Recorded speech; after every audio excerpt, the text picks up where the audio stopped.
മിശിഹായ്ക്ക് സ്തുതിയായിരിക്കട്ടെ. വിശുദ്ധ ലൂക്കാ എഴുതിയ സുവിശേഷം 12-ാം അധ്യായം. ഭയം കൂടാതെ സാക്ഷ്യം നൽകുക. പരസ്പരം ചവിട്ടേൽക്കത്തക്ക വിധം ആയിരക്കണക്കിന് ജനങ്ങൾ തിങ്ങിക്കൂടി. അപ്പോൾ അവൻ ശിഷ്യരോട് പറയുവാൻ തുടങ്ങി, ഫരിസേയരുടെ കാപട്യമാകുന്ന പുളിപ്പിനെ സൂക്ഷിച്ചുകൊള്ളുവിൻ. മറിഞ്ഞിരിക്കുന്നതൊന്നും വെളിച്ചത്ത് വരാതിരിക്കുകയില്ല, നിഗൂഢമായിരിക്കുന്നതൊന്നും അറിയപ്പെടാതിരിക്കുകയുമില്ല. അതുകൊണ്ട് നിങ്ങൾ ഇരുട്ടത്ത് സംസാരിച്ചത് വെളിച്ചത്ത് കേൾക്കപ്പെടും, വീട്ടിൽ സ്വകാര്യ മുറികളിൽ വെച്ച് ചെവിയിൽ പറഞ്ഞത് പുരമുകളിൽ നിന്ന് പ്രഘോഷിക്കപ്പെടും. എൻ്റെ സ്നേഹിതരെ, നിങ്ങളോട് ഞാൻ പറയുന്നു, ശരീരത്തെ കൊല്ലുന്നതിൽ കവിഞ്ഞ് ഒന്നും ചെയ്യാൻ കഴിയാത്തവരെ നിങ്ങൾ ഭയപ്പെടേണ്ട. എന്നാൽ നിങ്ങൾ ആരെ ഭയപ്പെടണമെന്ന് ഞാൻ മുന്നറിയിപ്പ് തരാം.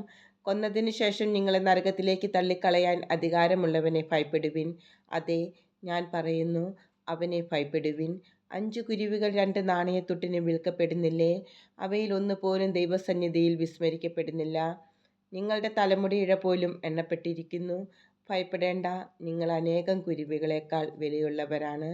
ഞാൻ നിങ്ങളോട് പറയുന്നു, മനുഷ്യരുടെ മുമ്പിൽ എന്നെ ഏറ്റുപറയുന്ന ഏതൊരുവനെയും ദൈവത്തിൻ്റെ ദൂതന്മാരുടെ മുമ്പിൽ മനുഷ്യപുത്രനും ഏറ്റുപറയും. മനുഷ്യരുടെ മുമ്പിൽ എന്നെ തള്ളിപ്പറയുന്നവൻ ദൈവത്തിൻ്റെ ദൂതന്മാരുടെ മുമ്പിലും തള്ളിപ്പറയപ്പെടും. മനുഷ്യപുത്രനെതിരായി സംസാരിക്കുന്നവനോട് ക്ഷമിക്കപ്പെടും, എന്നാൽ പരിശുദ്ധാത്മാവിനെതിരായി ദൂഷണം പറയുന്നവനോട് ക്ഷമിക്കപ്പെടുകയില്ല.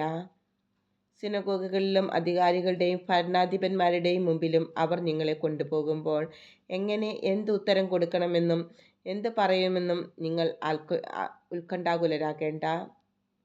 എന്താണ് പറയേണ്ടതെന്ന് ആ സമയത്ത് പരിശുദ്ധാത്മാവ് നിങ്ങളെ പഠിപ്പിക്കും. ഭോഷനായ ധനികൻ. ജനക്കൂട്ടത്തിൽ നിന്നൊരുവൻ അവനോട് പറഞ്ഞു, ഗുരു, പൃഥ്വിസ്വത്ത് ഞാനുമായി പങ്കുവയ്ക്കുവാൻ എൻ്റെ സഹോദരനോട് കൽപ്പിക്കണമേ. യേശു അവനോട് ചോദിച്ചു, ഹേ മനുഷ്യ, എന്നെ നിങ്ങളുടെ ന്യായാധിപനോ സ്വത്ത് ഭാഗിക്കുന്നവനോ ആയി ആര് നിയമിച്ചു? അനന്തരം അവൻ അവരോട് പറഞ്ഞു, ജാഗരൂകരായിരിക്കുവിൻ, എല്ലാ അത്യാഗ്രഹങ്ങളിലും നിന്ന് അകന്നിരിക്കുകയും ചെയ്യുവിൻ. മനുഷ്യജീവിതം സമ്പത്ത് കൊണ്ടല്ല ധന്യമാകുന്നത്. ഒരു ഉപമയും അവൻ അവരോട് പറഞ്ഞു. ഒരു ധനികൻ്റെ കൃഷിസ്ഥലം സമൃദ്ധമായ വിളവ് നൽകി. അവൻ ഇങ്ങനെ ചിന്തിച്ചു, ഞാൻ എന്തു ചെയ്യും? ഈ ധാന്യം മുഴുവൻ സൂക്ഷിക്കാൻ എനിക്ക് സ്ഥലമില്ലല്ലോ. അവൻ പറഞ്ഞു, ഞാൻ ഇങ്ങനെ ചെയ്യും, എൻ്റെ അറപ്പുരകൾ പൊളിച്ച് കൂടുതൽ വലിയവ പണിയും. അതിൽ എൻ്റെ ധാന്യവും വിഭവങ്ങളും സംഭരിക്കും. അനന്തരം ഞാൻ എൻ്റെ ആത്മാവിനോട് പറയും, ആത്മാവേ, അനേക വർഷത്തേക്ക് വേണ്ട വിഭവങ്ങൾ നിനക്കായി സംഭരിക്കപ്പെട്ടിരിക്കുന്നു. വിശ്രമിക്കുക, തിന്നു കുടിച്ച് ആനന്ദിക്കുക.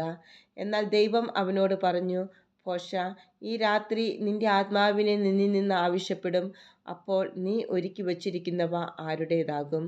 ഇതുപോലെയാണ് ദൈവസന്നിധിയിൽ സമ്പന്നനാകാതെ തനിക്ക് വേണ്ടി സമ്പത്ത് ശേഖരിച്ചു വയ്ക്കുന്നവനും. ദൈവപരിപാലനയിൽ ആശ്രയം. വീണ്ടും അവൻ ശിഷ്യരോട് അരുളിച്ചെയ്തു, അതിനാൽ ഞാൻ നിങ്ങളോട് പറയുന്നു, എന്ത് ഭക്ഷിക്കുമെന്ന് ജീവനെപ്പറ്റിയോ എന്ത് ധരിക്കുമെന്ന് ശരീരത്തെപ്പറ്റിയോ നിങ്ങൾ ആകുലരാകേണ്ട.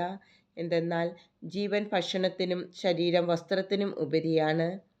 കാക്കകളെ നോക്കുവിൻ, അവ വിതയ്ക്കുന്നില്ല, കൊയ്യുന്നില്ല, അവയ്ക്ക് കലവറയോ കളപ്പുരയോ ഇല്ല, എങ്കിലും ദൈവം അവയെ പോറ്റുന്നു. പക്ഷികളേക്കാൾ എത്രയോ വിലപ്പെട്ടവരാണ് നിങ്ങൾ. ആകുലരാകുന്നത് കൊണ്ട് ആയുസ്സിൻ്റെ ദൈർഘ്യം ഒരു മുഴം കൂടി നീട്ടാൻ നിങ്ങളിൽ ആർക്ക് സാധിക്കും? ഏറ്റവും നിസ്സാരമായ ഇതുപോലും ചെയ്യാൻ നിങ്ങൾക്ക് കഴിവില്ലെങ്കിൽ മറ്റുള്ളവയെപ്പറ്റി ആകുലരാകുന്നതെന്തിന്? ലില്ലികളെ നോക്കുവിൻ, അവ നൂൽ നൂൽക്കുകയോ വസ്ത്രം നെയ്യുകയോ ചെയ്യുന്നില്ലല്ലോ. എങ്കിലും ഞാൻ നിങ്ങളോട് പറയുന്നു, സോളമൻ പോലും അവൻ്റെ സർവ്വമഹത്വത്തിലും അവയിൽ ഒന്നിനെപ്പോലെ അലങ്കൃതനായിരുന്നില്ല. ഇന്നുള്ളതും നാളെ തീയിലെറിയപ്പെടുന്നതുമായ വയലിലെ പുല്ലിനെ ദൈവം ഇത്രമാത്രം അണിയിക്കുന്നെങ്കിൽ അല്പവിശ്വാസികളെ, നിങ്ങളെ എത്രയധികം അണിയിക്കുകയില്ല. എന്തു തിന്നുമെന്നോ എന്തു കുടിക്കുമെന്നോ അന്വേഷിക്കേണ്ട, ആകുലചിത്തരാവുകയും വേണ്ട. ഈ ലോകത്തിൻ്റെ ജനതകളാണ് ഇതെല്ലാം അന്വേഷിക്കുന്നത്. നിങ്ങൾക്കിതെല്ലാം ആണെന്ന് നിങ്ങളുടെ പിതാവിനറിയാം. നിങ്ങൾ അവിടുത്തെ രാജ്യം അന്വേഷിക്കുവിൻ, ഇവയെല്ലാം അതോടൊപ്പം നിങ്ങൾക്ക് ലഭിക്കും. ചെറിയ അജഗണമേ, ഭയപ്പെടേണ്ട. എന്തെന്നാൽ നിങ്ങൾക്ക് രാജ്യം നൽകാൻ നിങ്ങളുടെ പിതാവ് പ്രസാദിച്ചിരിക്കുന്നു. നിങ്ങളുടെ സമ്പത്ത് വിറ്റ് ദാനം ചെയ്യുവിൻ. പഴകിപ്പോകാത്ത പണസഞ്ചികൾ കരുതി വയ്ക്കുവിൻ. ഒടുങ്ങാത്ത നിക്ഷേപം സ്വർഗത്തിൽ സംഭരിച്ചു വയ്ക്കുവിൻ. അവിടെ കള്ളന്മാർ കടന്നു വരികയോ ചിതൽ നശിപ്പിക്കുകയോ ഇല്ല. നിന്റെ നിക്ഷേപം എവിടെയോ അവിടെ നിന്റെ ഹൃദയവും. സദാ ജാഗരൂകരായ ഭൃത്യന്മാർ. നിങ്ങൾ അരമുറുക്കിയും വിളക്ക് കത്തിച്ചും ഇരിക്കുവിൻ.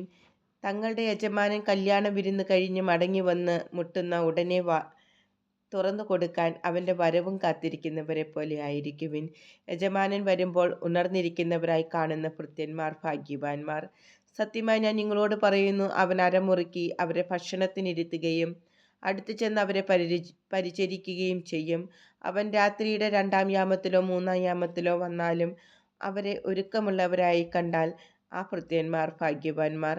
ഇത് അറിഞ്ഞുകൊള്ളുവിൻ, കള്ളൻ ഏത് മണിക്കൂറിൽ വരുമെന്ന് ഗൃഹനായകൻ അറിഞ്ഞിരുന്നെങ്കിൽ തൻ്റെ വീട് കുത്തി തുറക്കുവാൻ അനുവദിക്കുമായിരുന്നില്ല. നിങ്ങളും ഒരുങ്ങിയിരിക്കുവിൻ, എന്തെന്നാൽ പ്രതീക്ഷിക്കാത്ത മണിക്കൂറിലാണ് മനുഷ്യപുത്രൻ വരുന്നത്. പത്രോസ് ചോദിച്ചു, കർത്താവേ, നീ ഈ ഉപമ പറയുന്നത് ഞങ്ങൾക്ക് വേണ്ടിയോ എല്ലാവർക്കും വേണ്ടിയോ? അപ്പോൾ കർത്താവ് പറഞ്ഞു, വീട്ടുജോലിക്കാർക്ക് യഥാസമയം ഭക്ഷണം കൊടുക്കേണ്ടതിന് യജമാനൻ അവരുടെ മേൽ നിയമിക്കുന്ന വിശ്വസ്തനും വിവേകിയുമായ കാര്യസ്ഥൻ ആരാണ്? യജമാനൻ വരുമ്പോൾ ജോലിയിൽ വ്യാപൃതനായി കാണപ്പെടുന്ന ഭൃത്യൻ ഭാഗ്യവാൻ. സത്യമായി ഞാൻ നിങ്ങളോട് പറയുന്നു, അവൻ തൻ്റെ സകല സ്വത്തുക്കളുടെയും മേൽ അവനെ നിയമിക്കും. എന്നാൽ ആ ഭൃത്യൻ തൻ്റെ യജമാനൻ വരാൻ വൈകും എന്ന് ഉള്ളിൽ കരുതി യജമാനൻ്റെ ദാസന്മാരെയും ദാസിമാരെയും അടിക്കാനും തിന്നുകുടിച്ച് ഉന്മത്തനാകാനും തുടങ്ങിയാൽ പ്രതീക്ഷിക്കാത്ത ദിവസത്തിലും അറിയാത്ത മണിക്കൂറിലും യജമാനൻ വരികയും അവനെ ശിക്ഷിച്ച് അവൻ്റെ പങ്ക് അവിശ്വാസികളുടെ കൂടെ ആക്കുകയും ചെയ്യും. യജമാനൻ്റെ ഹിതം അറിഞ്ഞിട്ടും അതനുസരിച്ച് പ്രവർത്തിക്കുകയോ അതിന് ഒരുങ്ങുകയോ ചെയ്യാത്ത ഭൃത്യൻ കഠിനമായി പ്രഹരിക്കപ്പെടും. എന്നാൽ അറിയാതെയാണ് ഒരുവൻ ശിക്ഷാർഹമായ തെറ്റ് ചെയ്തതെങ്കിൽ അവൻ ലഘുവായേ പ്രഹരിക്കപ്പെടുകയുള്ളൂ. അധികം ലഭിച്ചവനിൽ നിന്ന് അധികം ആവശ്യപ്പെടും, അധികം ഏൽപ്പിക്കപ്പെട്ടവനോട് അധികം ചോദിക്കും. സമാധാനമല്ല, ഭിന്നതകൾ. ഭൂമിയിൽ തീയിടാനാണ് ഞാൻ വന്നത്. അത് ഇതിനകം കത്തിജ്വലിച്ചിരുന്നെങ്കിൽ എനിക്കൊരു സ്നാനം സ്വീകരിക്കാനുണ്ട്. അത് നിവൃത്തിയാകുവോളം ഞാൻ എത്ര ഞെരുങ്ങുന്നു. ഭൂമിയിൽ സമാധാനം നൽകാനാണ് ഞാൻ വന്നിരിക്കുന്നതെന്ന് നിങ്ങൾ വിചാരിക്കുന്നുവോ? അല്ല, ഭിന്നത എന്ന് ഞാൻ നിങ്ങളോട് പറയുന്നു. ഭിന്നിച്ചിരിക്കുന്ന 5 പേർ ഇനിമേൽ ഒരു വീട്ടിലുണ്ടായിരിക്കും. 3 പേർ 2 പേർക്കെതിരായും 2 പേർ 3 പേർക്കെതിരായും ഭിന്നിച്ചിരിക്കും. പിതാവ് പുത്രനും പുത്രൻ പിതാവിനും എതിരായും അമ്മ മകൾക്കും മകൾ അമ്മയ്ക്കും എതിരായും അമ്മായിയമ്മ മരുമകൾക്കും മരുമകൾ അമ്മായിയമ്മയ്ക്കെതിരായും ഭിന്നിക്കും. കാലത്തിൻ്റെ അടയാളങ്ങൾ വിവേചിക്കുവിൻ. അവൻ ജനക്കൂട്ടത്തോട് പറഞ്ഞു, പടിഞ്ഞാറ് മേഘം ഉയരുന്നത് കണ്ടാൽ മഴ വരുന്നു എന്ന് നിങ്ങൾ പറയുന്നു. അങ്ങനെ സംഭവിക്കുകയും ചെയ്യുന്നു. തെക്കൻ കാറ്റടിക്കുമ്പോൾ അത്യുഷ്ണം ഉണ്ടാകുമെന്ന് നിങ്ങൾ പറയുന്നു. അത് സംഭവിക്കുന്നു.